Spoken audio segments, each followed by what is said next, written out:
মহানগৰীৰ পৰা প্ৰায় কিছু কিলোমিটাৰ নিলগত অৱস্থিত সোণাপুৰৰ সহৰা গোমাৰিয়া গাঁও। প্ৰাকৃতিক পৰিৱেশেৰে পৰিপূৰ্ণ সুন্দৰ মনোৰম দৃশ্যই প্ৰতিজন ব্যক্তিক যেন হাত বাউলি মাতে। তেনে প্ৰকৃতিৰ মাজত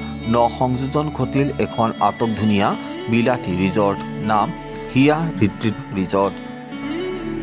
মঙ্গলবাৰে ৰিজৰ্টখন আনুষ্ঠানিকভাৱে মুকলি কৰে অসমীয়া চলচ্চিত্ৰ জগতৰ জনপ্ৰিয় অভিনেতা নয়ন নীলিম আৰু বিশিষ্ট ব্যৱসায়ী ৰঞ্জিত কুমাৰ মালুৱে। মোৰ শুভকামনা আছে যাতে হিয়াই যাতে মানুহৰ হৃদয়ত স্থান লয়, আৰু লগতে মোৰ বন্ধু বুলি ক'ব লাগিব, মোৰ ভাতৃপত্নী বুলি ক'ব লাগিব। আমাৰ যি শৈলেন বহুত আগৰ পৰাই চিনি পাওঁ, জানো, মোক খুব ভাল পায়। গতিকে মই অশেষ তেখেতক শুভকামনা জনাইছোঁ, আৰু লগতে তেখেতৰ পিতৃ মাতৃকো শুভকামনা জনাইছোঁ। গতিকে আজি এটা খুব আনন্দৰ দিন। সেই আনন্দৰ দিনত নিজৰ ল'ৰাটোৱে নিজৰ ববীয়াকে কিবা এটা প্ৰচেষ্টা কৰিছে সেৱা কৰিবৰ কাৰণে। আৰু তেখেতে এই যি আমাৰ হোটেল ইণ্ডাষ্ট্ৰীত আজি বিগত প্ৰায় 20টা বছৰ এইটো হোটেল ইণ্ডাষ্ট্ৰীৰ লগত জড়িত। গতিকে গোটেই হোটেল ইণ্ডাষ্ট্ৰীৰ কথা ভালদৰে জানে, কেনেদৰে আমাৰ যিমানবিলাক গ্ৰাহক আহে, যিমানবিলাক আমাৰ অতিথি আহে, যিধৰণে আপ্যায়ন কৰে তেখেতে খুব সুন্দৰভাৱে জানে। গতিকে বিশ্বাস যে তেখেতে হিয়া ৰিট্ৰিটো যাতে আমাৰ মানুহৰ হৃদয়ত যে মানে স্থান ল'ব, সেয়ে মই পৰমাত্মাৰ ওচৰত প্ৰাৰ্থনা জনাইছোঁ, আৰু ভাল হ'ব। আৰু কিয়নো মই প্ৰথম যেতিয়া ঘৰ ৰেচিডেঞ্চিত তেখেতক প্ৰথম লগ পাইছিলোঁ, কাষতে থিয় হৈ আছে আমাৰ শ্ৰদ্ধাৰ মানুহ ডাঙৰীয়া, তেখেতক লগ পাইছিলোঁ। আৰু তেখেতৰ যি আপ্যায়ন, অতিথিৰ লগত যি ধৰণে তেখেতে আপ্যায়ন কৰে, গতিকে কোনো পাহৰি নাযায়। সেয়েহে মোৰ বিশ্বাস আজি সোণাপুৰ এই মনোমোহা প্ৰকৃতিৰ মাজতো হিয়াই মানুহৰ হৃদয়ত স্থান ল'ব। ধন্যবাদ। মই এইটোৱে ক'ব বিচাৰোঁ, মানুহ কষ্ট কৰিলে বহুত আগলৈ যাব পাৰে। মই হাউলিৰ পৰা অহা ল'ৰা এজন, গুৱাহাটীত 250 টকা মাহত চাকৰি কৰিছোঁ। আৰু মোক এওঁক চাই পেলাই ইমান ভাল লাগে যে নিজৰ আজি এটা ৰিচৰ্ট তেওঁ ডেভেলপ কৰিব পাৰিছে। তেওঁ যিখিনি কষ্ট কৰিব পাৰে মই নিজে চাইছোঁ। মোৰ হোটেলটো প্ৰেক্টিকেলি তেওঁৱে চায়, মইতো 1 ঘণ্টা আহোঁ, তাৰ বেছি সময় নিদিওঁ, কিন্তু প্ৰেক্টিকেলি মেনেজ তেওঁ কৰে, ৰাতিটো কষ্ট কৰে। গতিকে কষ্ট কৰিলে মানুহে ফল পায়, সেইটো ভগৱানে আজি আমাৰ আগতে একদম দাঙি ধৰিছে। মই আপোনালোকৰ সন্মুখত যে কষ্ট কৰিলে সদায় মানুহ আগবাঢ়ি যায়। আৰু শৈলেন বৰ কষ্ট কৰা ল'ৰা, লাহে লাহে আজি অলপ সৰু ৰূপেও হওক, কিন্তু এনেকুৱা জেগাত ইমান সাহস কৰি পেলাই এই ভিতৰুৱা জেগাত আহি পেলাই ইমান ধুনীয়া বাতাবৰণ এটাত, চাৰিওপিনে পাহাৰ, সেনেকুৱা জেগাত এটা ৰিট্ৰিট মানে মানুহৰ হৃদয় তৃপ্ত কৰা এটা ৰেষ্টুৰেণ্ট কৰিছে। তেওঁৰ অভিজ্ঞতা তেওঁক বহুত আগলৈ লৈ যাব। মই জানো যে তেওঁৰ অভিজ্ঞতা বহুত, আৰু মানুহজন কষ্ট কৰিব পাৰে, আৰু সেইকাৰণে তেওঁ আজি ইয়ালৈকে আহি পাইছে। মই আপোনালোককে ধন্যবাদ দিছোঁ, আৰু ভোগালী বিহুৰ শুভেচ্ছা দিছোঁ, আৰু আপোনালোকক নতুন বৰ্ষৰো শুভেচ্ছা দিছোঁ। এইখিনি কৈ ধন্যবাদ। নিষ্ঠা, অধ্যাৱসায় আৰু সততাৰে যে মানুহে নিজ লক্ষ্যত উপনীত হ'ব পাৰে, তাৰে যেন এক সুন্দৰ নিদৰ্শন দাঙি ধৰে ৰিজৰ্টখনৰ স্বত্বাধিকাৰ শৈলেন দাসে। মই সৰুৰ পৰাই ব্যৱসায়, সৰুকৈ হ'লেও আজি কি কৰিছোঁ চবেই জানে। সৰুকৈ হ'লেও যদি আমি ব্যৱসায়ত যদি মনোনিৱেশ কৰোঁ, আজি কোনোবাই তামোলৰে ব্যৱসায় কৰিছে, কোনোবাই চাহৰ ব্যৱসায় কৰিছে, যিকোনো ব্যৱসায় আমি যদি মন লগাই যদি কাম কৰিব যাওঁ, যদি ব্যৱসায়টোত মনোনিৱেশ কৰোঁ, তেতিয়াহ'লে ফল নিশ্চিত হ'বই আমাৰ।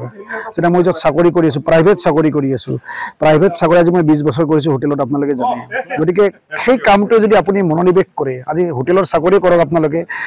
তাত মনোনিৱেশ কৰিব লাগিব কামত। সফলতা আৰু কোনোবা জড়িত হৈ থাকে আপোনাৰ এই ক্ষেত্ৰত, কোনোবা এনেকুৱা ব্যক্তিয়ে আজি এনেকুৱা এটা মোৰ সফলতাৰ ব্যক্তি বুলি ক'ব লাগিলে, মই যিসকল অনাৰৰ লগত কাম কৰি আহিছোঁ আৰু বৰ্তমান য'ত কাম কৰি আছোঁ, মই তেখেতসকলকে নাম ক'ব লাগিব, নহয় জানো। আজি ইমান ছাপোৰ্ট কৰিছে, আপোনালোকে নিজে দেখিছে। আজি আমাৰ মাজত কিছুমান ব্যক্তি আছে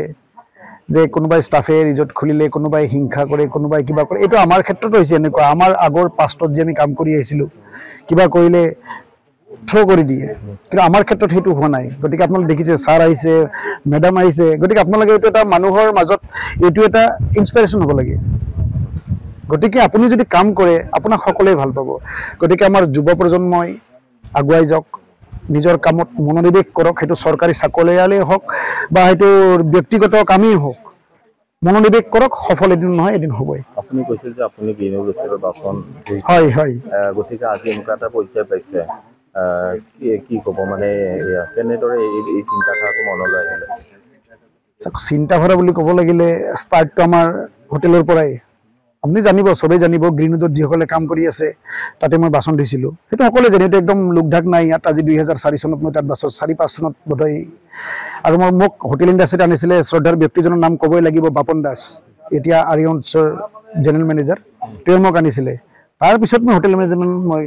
কৰিব গ'লোঁ 2007 চনত হোটেলত কাম কৰি পেলাই এইখিনি ক'ব লাগিব মই পাঠশালাৰ ল'ৰা হয় পাঠশালাৰ পৰা আহি মই কি ক'ম আৰু আমাৰ দেউতা থিয়েটাৰত আছিলে কিন্তু একচুৱেলি ক'ব গ'লে আৰু বেলেগ দীঘলীয়া হৈ যায় থিয়েটাৰত আছিলে কিমান টকা পায় 800 টকা পায় তাৰপিছত আমি মানে খানাপাৰাত আহিলোঁ মোৰ মামা শ্ৰদ্ধাৰ প্ৰমোদ হলৈ ডাঙৰীয়া খানাপাৰাত থাকে তেওঁ আনিলে আমাক অনাৰ পিছত আমি এই তেতিয়া আমি খানাপাৰাত থাকোঁ কাৰণে গ্ৰীণউডত আমাক বাচন ধুব লৈ গ'ল সেই সেনেকৈ আমাৰ ষ্টাৰ্টিং হৈছে জাৰ্ণিটো থলুৱা খাদ্যৰ লগতে প্ৰাকৃতিক পৰিৱেশত নৈশ যাপনৰ বিশেষ ব্যৱস্থা থাকিব ৰিজৰ্টখনত থাকিব অনলাইনৰ সুবিধাও হিয়া ৰিজৰ্টে পৰ্যটক তথা ভোজনবিলাসী লোকক আকৰ্ষিত কৰিব বুলিও আশাবাদী ৰিজৰ্টখনৰ স্বত্বাধিকাৰ শৈলেন দাসৰ যি ৰিজৰ্টখন আছে সোণাপুৰৰ হহৰা নাপাওঁতে মইনাজান চক বুলি কয় চামতাৰ ফালে সোমাব লাগিব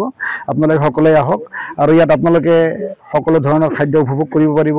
আমাৰ থলুৱা খানাৰ বিশেষকৈ আমি গুৰুত্ব দিম আৰু খানাত আমি সবচে আমি খানাত গুৰুত্ব দিম আৰু আপোনালোকে ইয়াত লাক্সাৰী ৰুম পাব অনলাইন পৰ্টেলত পাব আপোনালোকে ৰুম পাব আৰু ইয়াত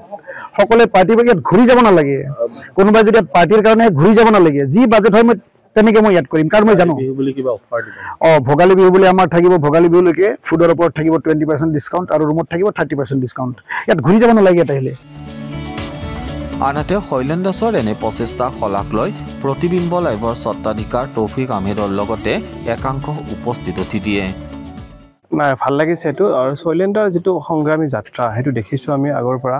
সংগঠন কৰা ল'ৰা এটা সময়ত গতিকে জাতিটোক ভাল পায় মানুহখিনিক ভাল পায় আৰু মানুহৰ কাৰণে কিবা এটা কৰাৰ চিন্তা তেওঁ সদায় কঢ়িয়াই ফুৰে আৰু সেইকাৰণে হয়তো all Assam hospitality management work এছ'চিয়েশ্যনৰ তেওঁ জেনেৰেল ছেক্ৰেটাৰী আছিলে পিছত প্ৰেছিডেণ্ট হ'ল অসমৰ বহুত ল'ৰা ছোৱালীক তেওঁ এইটো ইণ্ডাষ্ট্ৰীত আনিছে শিকাইছে বুজাইছে আৰু মানুহ যে কৰ্মশীল হ'ব লাগে তেনে এটা তেওঁ ভাৱধাৰা দেখুৱাইছে শৈলেন দাস ডাঙৰীয়াই আৰু তেখেতৰ জৰিয়তে মানুহৰ উপকাৰ হৈছে যথেষ্ট আৰু শৈলেন দাসৰ যিটো যাত্ৰাটো দেখিছোঁ মই নিজে আৰু অনুভৱ কৰিছোঁ যে এনেকুৱা কৰ্মশীল যুৱক থাকিলে জাতিটো নিশ্চয়কৈ আগুৱাই যাব আৰু মানুহখিনি নিশ্চয়কৈ এটা সহায়ক হ'ব সেইটোৱে আশা কৰিছোঁ আৰু এই যাত্ৰা অব্যাহত থাকক শৈলেন দাসৰ যি হিয়াজ ৰিট্ৰেট এখন সফল হওক ইয়াতে মানুহ আহক আৰু ব্যস্ততাপূৰ্ণ জীৱনৰ মাজত মানুহে